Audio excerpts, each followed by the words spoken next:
Welcome back to Bring It Home, your show about American reindustrialization, the manufacturing renaissance, and all things reshoring. I'm JP Hampstead, your host.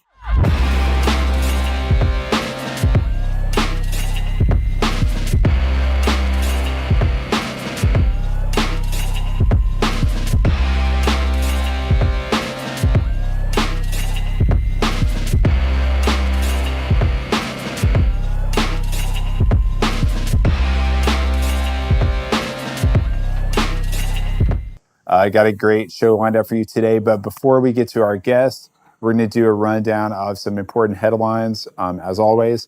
So, had a great manufacturing investment announcement come through. Philips, the healthcare technology giant, announced a $150 million investment in manufacturing and R&D. This will involve an expansion of Philips's Reedsville, Pennsylvania manufacturing facility, where they produce AI-enabled ultrasound systems for hospitals.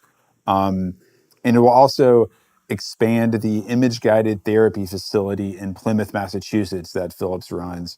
Now, Philips already invests about $900 million a year in manufacturing R&D. This 150 comes on top of that.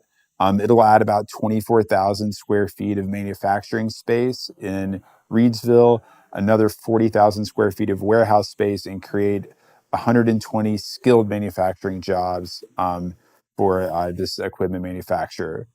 Larger deal, Hyundai Motor Group has announced that it's increasing its previously announced investment of $21 billion to $26 billion. So adding another $5 billion on top of the 21 previously announced. Again, this is, and we've covered this announcement when it was first made. The new money will also support increased vehicle production capacity, fund the construction of a new steel plant in Louisiana and a new robotics facility. Overall, the broad $26 billion investment is expected to create about 25,000 new jobs in the United States by 2028. So in just a few years. The last story I want to talk about is really cool this week. And it's an American manufacturing story, albeit maybe a slightly unconventional one. This week, SpaceX successfully completed the 10th test flight of the Starship, both the Starship upper stage and the super heavy booster that we call the full stack, the Starship. But if you remember, they've blown up quite a few of them recently, which is again, part of SpaceX's sort of iterative engineering process, where they will take a prototype, run it really hard until something breaks, fix that, run it really hard until something else breaks, fix that, and slowly and over the course of multiple iterations, build up a very reliable, durable product. So this was a suborbital test flight. The rocket took off fine. All that was nominal. It went into orbit. It deployed a series of sort of dummy or simulated SpaceX Starlink satellites. It was really cool to watch the launch. If you've seen it, there was camera footage from inside of the Starship showing the dummy satellites kind of rolling off the rack into space. That was really neat. And then, of course, it re-entered and landed in the Indian Ocean after a flight of about an hour. And so the hope is that this successful flight, which checked off all 10 of the objectives for the test, will sort of give SpaceX permission to do orbital tests of Starship. The reason why this is so important, well, first of all, it's an American manufacturing story, right? The Starship is largely built at the Star Factory in Boca Chica, Texas. The Raptor engines are built and tested in McGregor, Texas. SpaceX builds a lot of its sort of specialized components and design work is done in Hawthorne, California. The heat shields are made in Florida. It's a very cool American story. Once again, we're building the most advanced, spacecraft in the world, and the largest rockets. SpaceX has built 32 Starships, got 4 under production now, turning out about 1 to 2 a month. They built 17 super heavy boosters. Um, a very cool manufacturing story. And the reason why this is so important for the future of the United States, of course, is that Starship is scheduled to land astronauts on the moon as part of Artemis 3 in 2027.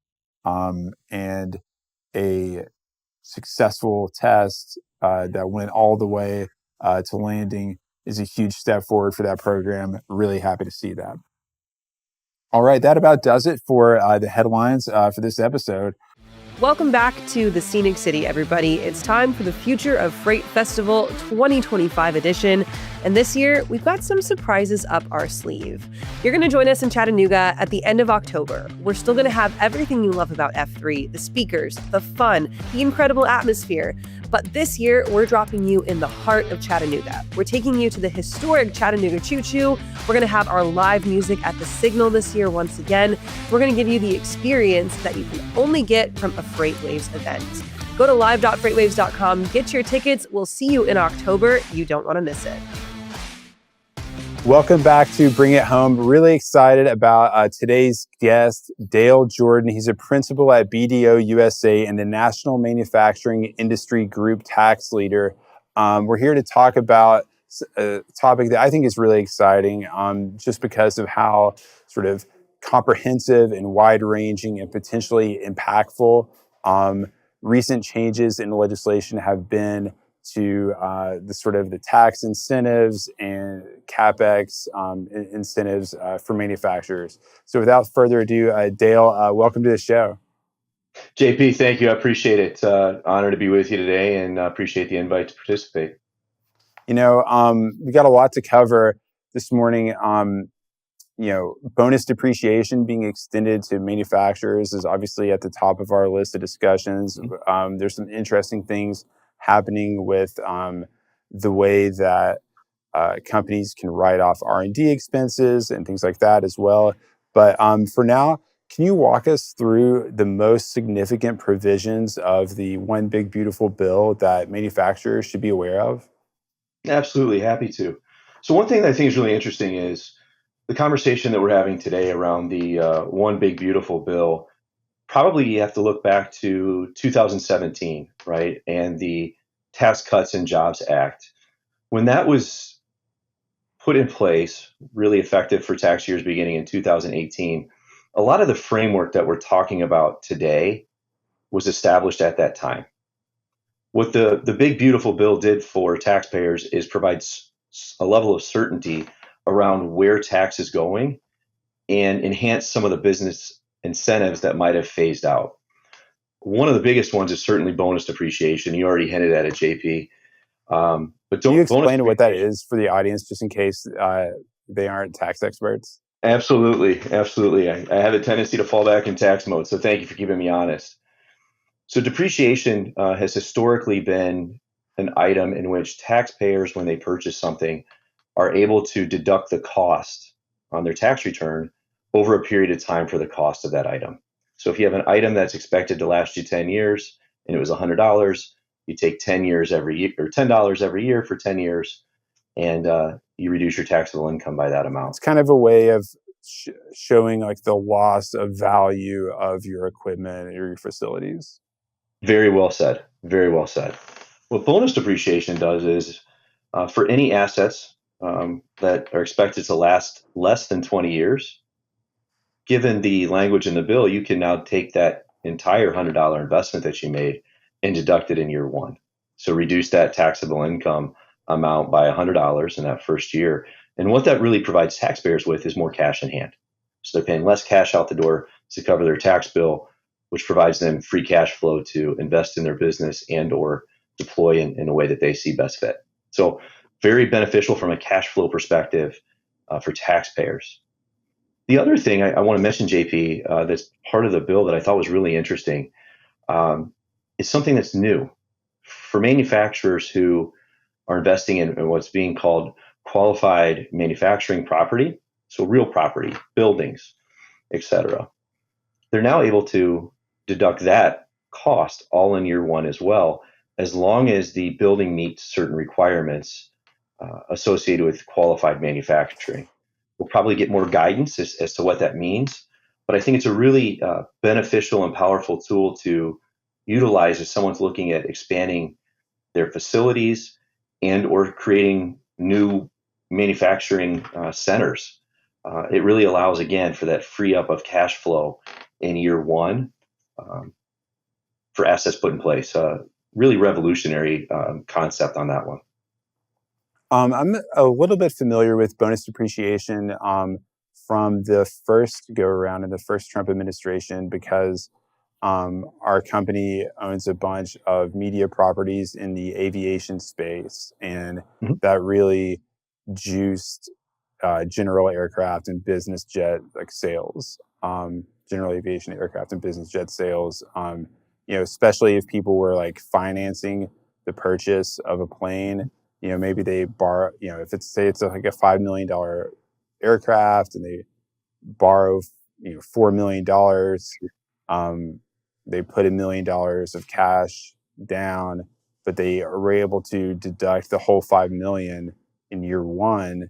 Then they can essentially like step into a new plane without really, obviously they have to pay for operating costs and things like that, but they can Mhm. step into a new plane without really having to um, put down any money in year one.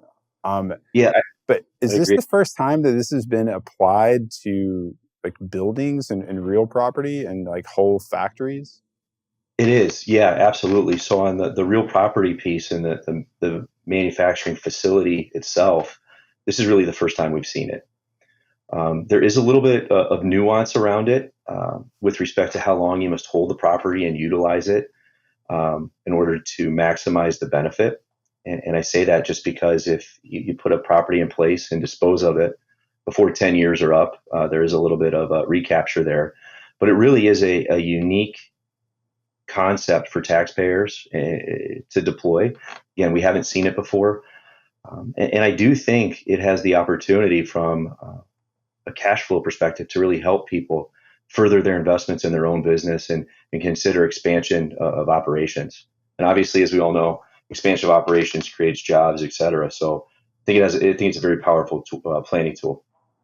And this isn't just a tax break for like big businesses, right? It applies across the board to companies. You're absolutely right. And that's one of the things that the broader kind of concepts with respect to the legislation. Certainly here, your comment applies, but everything that we're going to talk about today has the potential to impact kind of small manufacturing facilities that may only have a few employees, all the way up to Fortune 100 companies. So very broad, very beneficial if applied appropriately. So that's kind of bonus depreciation and depreciation in general. Another area, JP, that I thought was really interesting and we should probably talk about too was research and development credits, especially for, we'll call it startup companies. What we had seen in prior law was an amortization of research and development expense. So much like depreciation, if you invested $100 in research and development, under old law, you had to amortize that over 5 years if the research and development was conducted in the US. If it was conducted abroad, you had to amortize it over 15 years. And that was really painful, especially for startup companies. Because if you think about startup companies, there's a lot of research, a lot of development, a lot of planning that goes in early on. And cash flow likely isn't as robust as it might be in someone's later career, right? Or later lifespan within their manufacturing journey. So by allowing taxpayers to deduct that research and development expense in the year they incur it, really has the ability to alleviate some of the pressure on cash flow. And I think really has the potential to enhance the probability and likelihood for those startup companies to advance and continue operations. So I think that's a really powerful component there, and that was made permanent as part of this, which was a change. That's really interesting. Having worked for a venture capital backed startup myself, I'm very aware of, metrics like, burn rate and things Mhm. like that. every founder should always know, exactly how many months of money their company has left, right? When they're going after a raise or otherwise. So, how significant, and anything that extends that runway is obviously great. And as we've seen, capital tighten up a little bit, tech multiples come in, at least in the venture space. We've seen a lot of companies, just get a lot leaner, try to get by with like less, raising less capital. So I'm interested to hear you talk about like how significant this is. Say I'm like a software company, trying to build a technology that's never been done before. Does this allow me to like write off the salaries of all my engineers, or like how does that R&D expense like factor into that? Really great question. So, by its nature, it's a complex calculation to determine how much the benefit is. But in very broad terms, research and expenditure expenses, that's the title of the section, it does allow for those types of expenses that you just referred to that are really associated with the research and expenditure or development of new ideas and concepts to be written off in that first year. So salaries would be one example, but then there's also other examples of expenses that might otherwise have to be amortized or deducted that allow taxpayers to recognize that benefit in day one. And to your point about burn rate and cash flow, this is just another one of the tools that taxpayers have to utilize an extension or broaden the timeline for which that cash flow has to be utilized. And one other point on both the bonus depreciation that we mentioned and the Section 174 or research and development conversation we're having. What's really unique is that in both of those law changes, there is optionality. So you don't have to take all your depreciation in year one. You don't have to take bonus depreciation. And you can utilize the useful life that we were talking about early on to incur those deductions or deploy those deductions in future years. Same thing with research and development, that there's ways to opt into a amortization program. And somebody might say, well, why would you do that? Why does that make sense? And why are we talking about it? The connectivity or interconnectivity of all these rules that we're talking about here is very, very complex. And for some taxpayers, they may not want to take a deduction in year one. It may be more beneficial for them to take it in year 5 or even year 7, 8.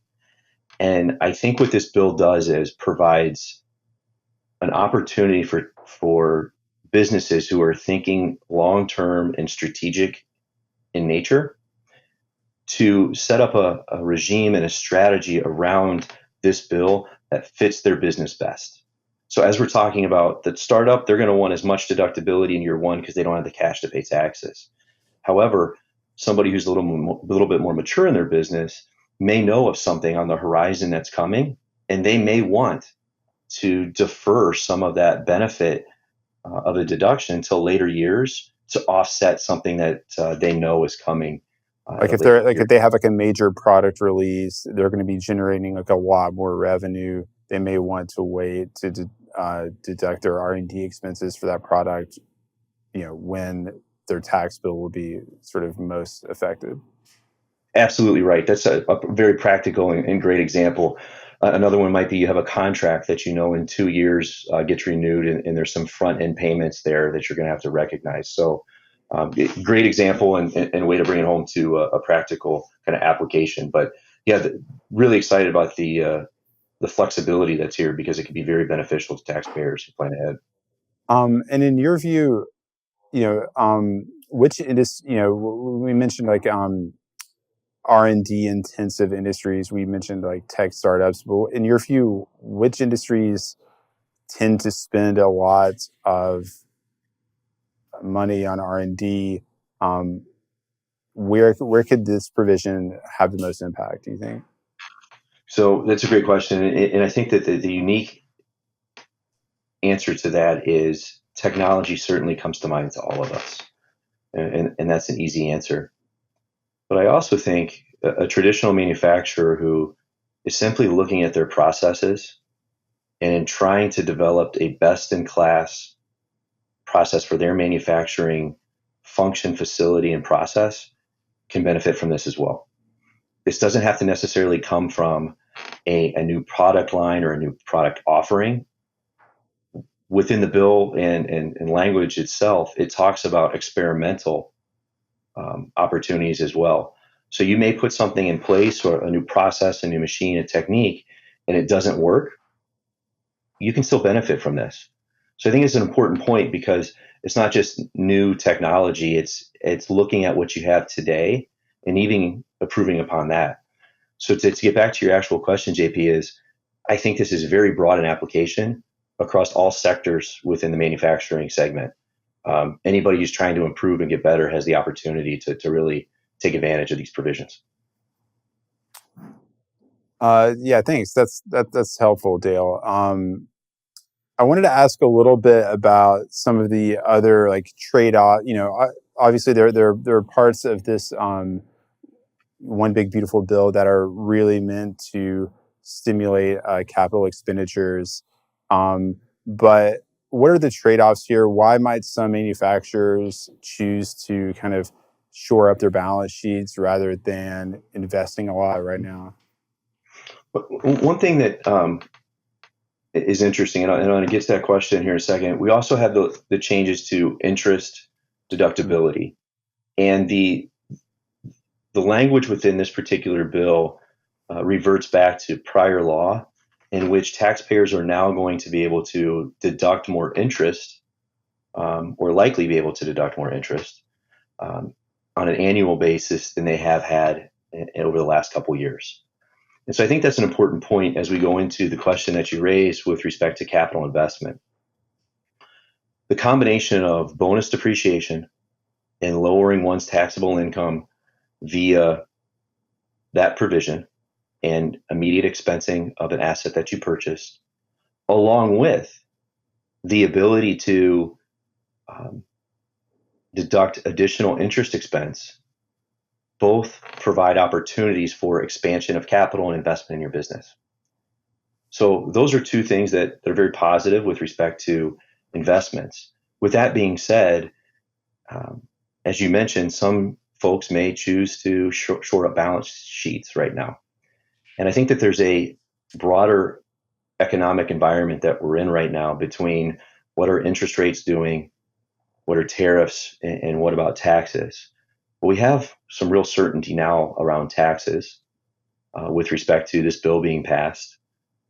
We have a little bit more certainty around tariffs, I believe, as I look at it, because we're starting to see how they're being deployed, and there's likely a pattern there that we can all recognize. And then interest rates starting to, I wouldn't say settle. They're certainly not, based on the Fed's last meeting, coming down in the immediate. However, there is a little bit more certainty there. So what I see happening is folks taking the cash benefits from these deals or these provisions, shoring up the balance sheet, and then thinking ahead as to once they have comfort with some of those other variables that I just mentioned, being at the ready or on their toes to make additional investments. I think there's a lot of pent up demand for expansion, not only by private equity who has cash kind of sitting on the sidelines right now waiting for an opportunity, but I also see some of our clients beginning to look at internal due diligence and getting ready for a potential sale of their business, or at least taking it to market. So I think we're on the cusp of a lot of opportunity. And so to your original question, I think now's the time where a lot of folks are positioning themselves to optimize on the opportunities that are ahead of them, whether that be acquisition or sale of a business. I see. So while we're getting a lot more clarity and certainty on the tax side of things, and that may trigger capex and investment. It's only sort of one leg of the stool. Mm-hmm. There are some other kind of open questions with regard to monetary policy and trade policy that need to be resolved. Then, of course, like you said, companies that may want to take advantage of the economic situation, package themselves to go to market, may just be looking to improve their cash position instead of taking on like a big investment in the short term. No, you're exactly right. And so that's why I think we're kind of in this exciting time right now, because the landscape is being set and you can kind of see it on the horizon. Something exciting is going to happen, or at least, my perception is that people are positioning themselves for something exciting. And it'll be really interesting to see kind of how the next 12, 18 months kind of unwinds, and where people choose to invest those funds on a go forward basis. There's also opportunity out there today as well, to take advantage of some of the changes today that we're seeing, as well as expansion of business, et cetera. So really exciting, interesting time here for manufacturing industry as a whole. So the One Big Beautiful Bill creates a lot of new provisions to stimulate investment in manufacturing and research and development, but there are also pretty significant modifications to clean energy tax credits from the Inflation Reduction Act of the Biden administration. Can you talk a little bit about what's happening to those tax credits and how that kind of changes the decision landscape for people involved in that industry? Sure. So we kind of have three buckets in the way that I look at the way in which the credit landscape was handled with respect to the bill. In very non-technical terms, I kind of categorize them in three buckets: the good, the bad, and the ugly. From the ugly standpoint, as far as the consumer is concerned, a lot of the provisions around commercial vehicles, EV chargers, home improvements, EV vehicle purchases, et cetera, are going away, and they're going away in the short term. So that's one change that's made. So if you haven't already bought your Tesla, buy it now. Yeah, it's about to. When do I have until? I believe it, and I'm gonna double check me on this, but I'm 99% sure it's September 1st. So you've got about a month, okay. JP. Gotta get on about a month. But no, so I think on the commercial side, the individual side, there's certainly some immediate changes to think through if you're looking at trying to take advantage of any of those opportunities. The bad is, we'll call it 45X, which is the manufacturing credit, some of the hydrogen credits, et cetera. I used the term runway earlier, and I'll use it again here. Those credits aren't going away today, but the runway for deployment of those credits and utilization of those credits has shrunk. And it's varied by code section. So what I would expect to see is taxpayers, enterprises that were counting on utilization of those credits, whether that be from a budgetary standpoint, their cost of goods sold with respect to what is a cost to make an item, and am I going to be able to benefit from credits associated with it, expediting those projects in plans in order to maximize the credits available. Again, the timeline for that is not quite as short as some of the credits we were talking about before on the consumer side, and they do vary, but there is going to be people are going to expedite their activities around that, those provisions. The interesting thing, though, is the good, if we will go to that bucket, clean fuel, carbon recapture really were not changed. And maybe the best benefit or the best thing that came out of this was we got clarity that credits are still transferable. And for those that are listening in JP that may not be familiar with that concept, I personally thought it was a fantastic idea with respect to when it was deployed. And that is entities that were generating credits, but maybe didn't have the taxable income to utilize the credit to offset their tax due, were given the opportunity to sell those credits. So as an example, if I'm a startup manufacturer, I'm making something unique and interesting and it qualifies for a credit. But because I'm so new in my lifespan as a manufacturer, I'm not yet profitable from a tax perspective. I was able to, and still am to this day, sell those credits to a taxpayer who can use them.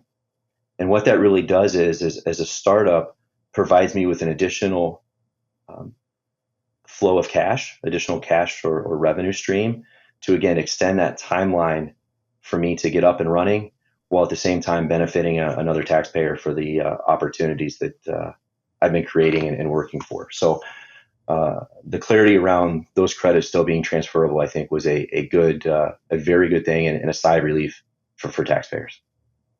Yeah, and I think it's a big part, or at least one kind of plank in the net zero plans that a lot of large corporations have. Mhm. Most of them at least partially rely on like clean energy credits, bought from other sources.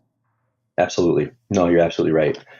Um, another thing that I think is kind of interesting um, that we haven't talked about is the opportunities that this bill has created for um, professionals to become more strategic kind of in nature. And as I think through that, because of the changes and the pace at which change is happening right now, I think there's a really unique opportunity for folks who maybe haven't been involved in strategic planning and thinking ahead, or at least included in those conversations within their business, to really dive into the changes that we're talking about today, how they can benefit and impact a business, and really elevate themselves within an organization to become kind of a leader and a strategic thinker about the deployment of some of these ideas.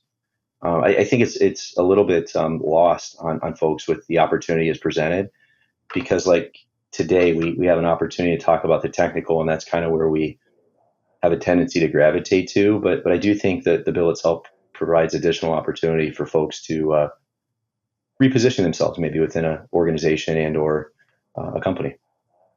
And to that point about people maybe in research and design or um, you know manufacturing operations, perhaps like their plans like again playing sort of their plans becoming like more relevant to the CFO and like other strategic finance personnel. What kinds of analysis should manufacturers be preparing um, when they're looking at how they should take advantage of the new provisions in the One Big Beautiful Bill? I think that's a really interesting question and a very good one. One of the things that we can't stress enough as tax providers is planning. So one of the things that we talked about a little bit already is the interconnectivity of this. So one example is plan out and model out how different levers within the bill itself are going to impact your business. The second piece, to your question around the finance as an example, going back and looking at the cash flow needs of the business and the cash flow needs that might be presented within the bill, and then even further looking at things like um, value chain, right? And where am I getting my supplies from? Are there ways in which I can utilize today's landscape to optimize while still keeping some flexibility in my planning to optimize again where I am today and where I'm going forward? Uh, I think it's a unique environment for a lot of folks to think through and really kind of position themselves and align themselves with a long-term strategy plan. So I hope I answered your question, JP. I don't know. I started to go off there, so No, no, no. reel me back That's in if I didn't no, answer. that's good.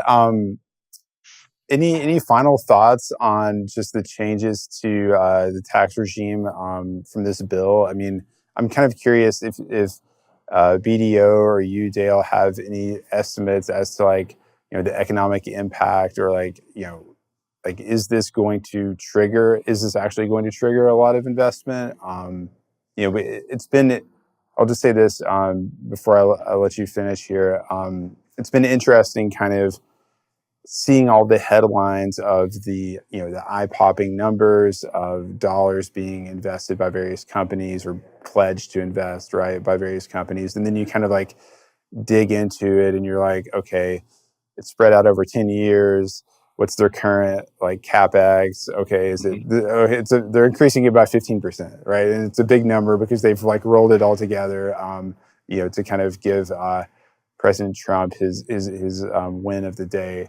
So I've been having a little bit of fun figuring out like which of those investments actually represent significant pivots and sort of transformational like moves for a company, and which ones are just kind of like business as usual, or maybe business as usual with a little something extra. But in your view, and in BDO's view, Dale, how economically impactful will the provisions that we just talked about be? Sure. We haven't looked at it as a holistically and said, the economic impact on the business community is going to be X, but where there certainly is going to be impact is in various sectors, right? What I do think is, again, going through and thinking through the lifespan of an organization, a manufacturer, what I think we will see is we will see investment very early on by those manufacturers who have, maybe for cash flow reasons or others, deferred reinvestment in their own business. So whether that means buying new machinery, updated equipment, et cetera, I do think we're going to see an investment by those individuals and those companies in their business. So I think there will be capital expenditure there in order to modernize some of those facilities, as well as reduce costs within their organization. And reduce costs can mean a number of things, everything from quality of products to efficiency in process, et cetera. So I think we'll see some investment there early on. I also think that with the shoring up of the balance sheets, et cetera, and I already alluded to this a little bit, we'll see capital investment at some point when the business environment feels more comfortable to those that are looking to expand their operations. And I think that comes in two different ways. One is merger and acquisitions activity picking up, but then also expansion and organic growth via utilization of what we were talking about at the very beginning of this discussion, and that is the immediate deductibility of an investment in a manufacturing facility. I think we will see plans get deployed around that, probably in the short term. Whether those plans get deployed and actually executed with shovels in the ground is yet to be seen. But I do think the organic growth opportunity for companies that particular provision provides is a very interesting one. So I think there's stages of capital that are going to be deployed, and they're going to be deployed in very different ways. So it'd be interesting to see how it all plays out. But I do think that this bill provides additional opportunities. And again, I'll go back to the optionalities that it provides taxpayers with in order to optimize the tax footing that they have that fits their business and their strategic growth plan. Dale, thank you so much for joining us on this episode of Bring It Home. You can find us on YouTube, X, Apple Podcasts, all of your favorite players. Our website, bringithome.us, has all of our previous episodes and newsletters. So definitely check it out. Dale, thanks again